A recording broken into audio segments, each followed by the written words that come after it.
Hey, good morning, Macy. Well, just like you said, I'm in Buchanan. I'm at Buchanan Common right now.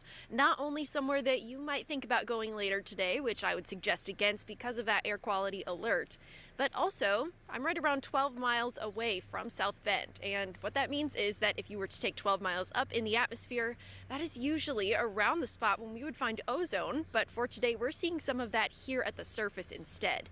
So first, I want to point out to you what ozone is. Take a look at your screen. Going to be seeing the molecular structure of oxygen gas, the one that we're more familiar with, O2. Now that happens when we have two oxygen atoms that are bonded together, but if you tack on one extra oxygen atom, that creates ozone, or O3. Now this is perfectly fine if it's further up in our atmosphere. Just take a look here. We have multiple different layers. Now the troposphere and the stratosphere are the most important ones to us, the troposphere being the lowest layer of the atmosphere where we see all of our weather, the stratosphere being the layer that's one further up, and that's exactly where we would find the ozone layer. The ozone layer is very important to us because it helps to block out harmful UV radiation, so it's absolutely necessary. But if we do see that ozone instead at the surface, that is very dangerous, not where it's supposed to be. That's considered the bad ozone.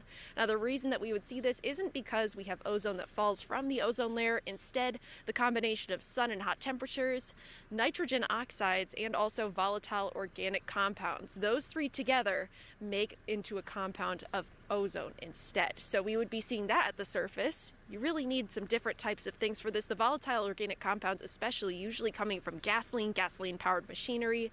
So a good way to avoid that being produced is by avoiding using those today.